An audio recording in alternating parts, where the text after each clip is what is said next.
Knicks and Pistons tonight. What a game. Jalen Brunson, 31 points, 19 in the fourth quarter. But Malik Beasley, who had 23 points here on December the 1st, hits 2 clutch threes in the final moments. He goes 6 of 8 from downtown, finishes with 22. Cade Cunningham goes for 36. And the Pistons win their second straight this year at MSG over the Knicks, 124 to 119. Great to have you with us, Bill Pito here, along with Wally Zerbiak. So the Knicks' midseason malaise continues. They've lost 5 out of 7, but we are officially at the halfway mark of the season. The Knicks are 26-15. That's 2 games better than they were through 41 games last season.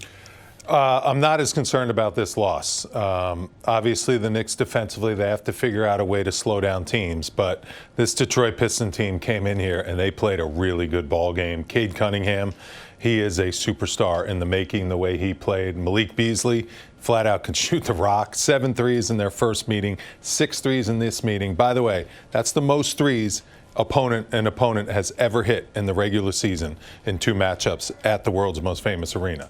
So that's record-breaking stuff that Detroit Pistons had to do in order to pull off this victory.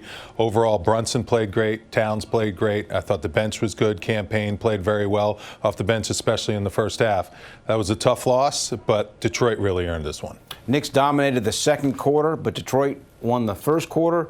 They won the third quarter, and they were key down the stretch. Detroit came into the fourth quarter, Wally, up 5, and they came through with the big shots with the game on the line. And the Knicks, they also pushed the Pistons down the stretch of this game.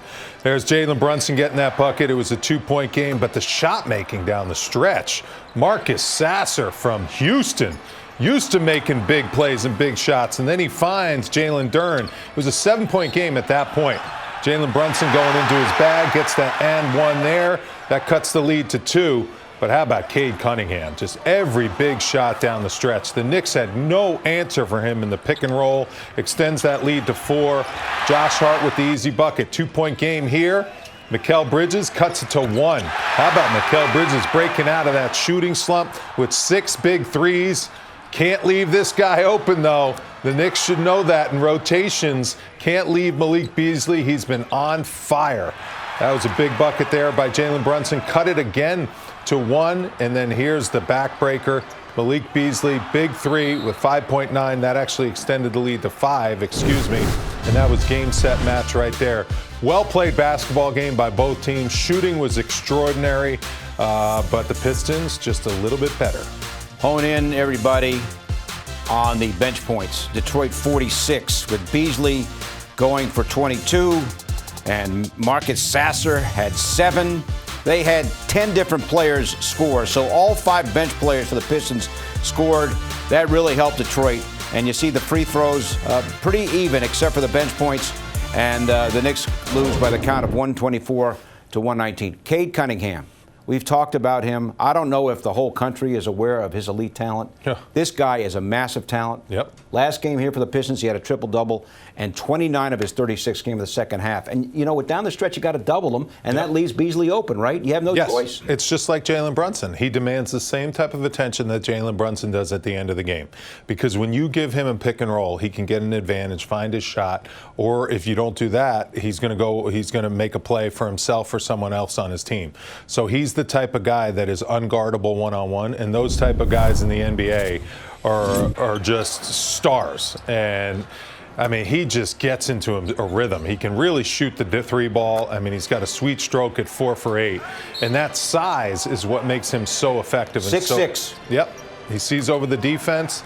He can take advantage of smaller defenders and mismatches. That was one where the Knicks actually got 2 hands on that ball and blocked it, but it still went in.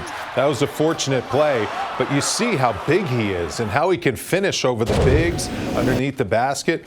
I mean, he's just a great player, and you gotta shake your hand to greatness. He was great today here at the Garden. The Knicks stood toe-to-toe with him the whole entire game, made shots, made plays, and it came down to a couple calls down the stretch. I thought that tip call when Karl Anthony Towns tipped the ball and it was challenged. At first, the officials had it going to the Knicks. When you go back to the replay, that's a huge possession that flipped and went to the Pistons. And then the offensive foul call by Karl Anthony Towns when he set that screen, that was a 50-50 call.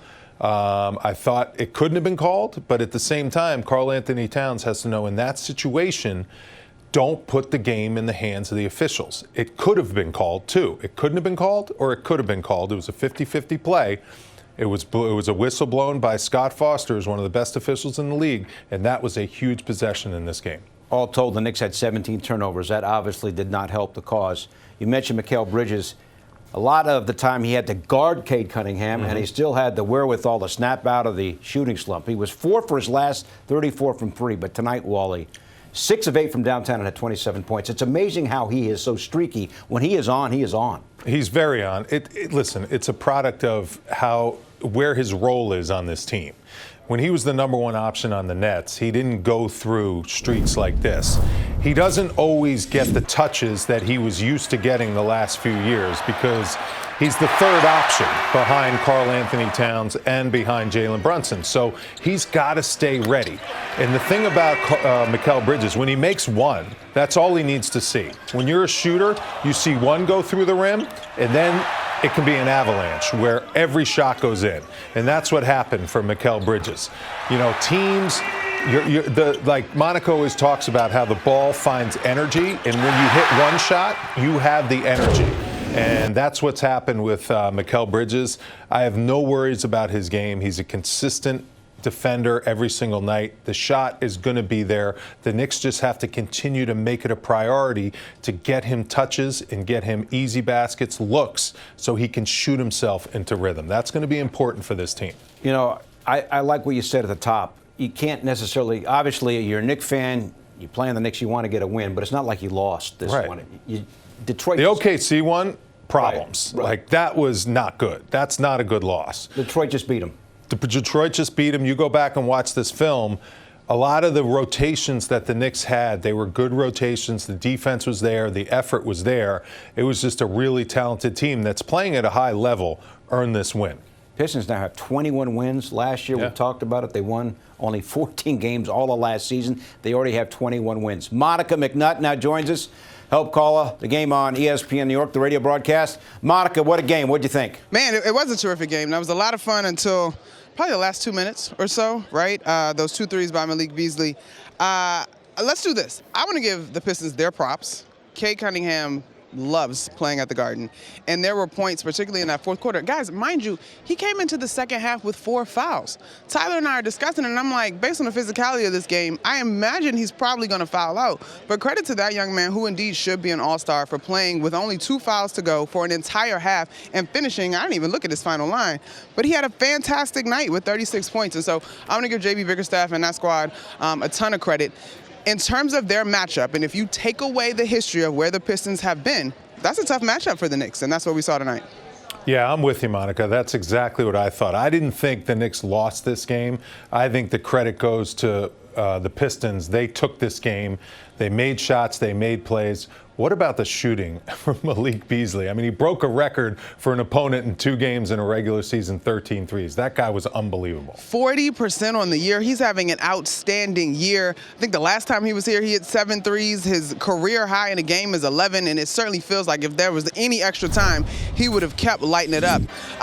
Those last 2 in particular, though, Wally, and the Knicks were in a difficult position defensively. They're trying to make Cade Cunningham uncomfortable. You send 2, and you have to rotate for your life. And Beasley responded each time.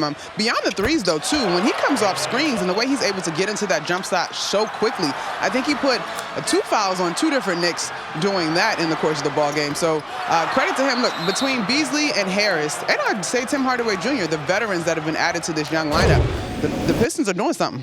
Monica, good status check here. I mentioned with Wally, the Knicks now at the halfway point, 26-15. Despite the recent struggles, that's still 2 games better than they were in terms of their record through 41 games last season. Yeah, I think a couple of things in this, let's just go this last 5 games or so that I have been glad to see.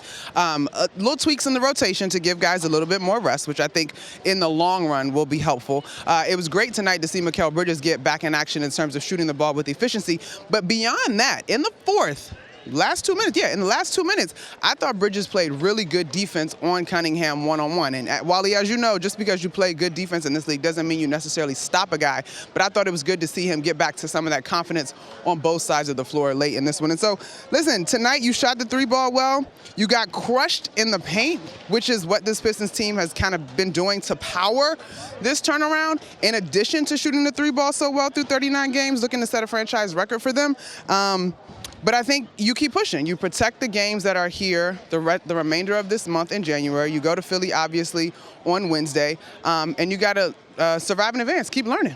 All right, Monica, we'll talk to you Wednesday night with the Knicks in Philadelphia. By the way, it's only one of two road games they're going to have this entire month of January.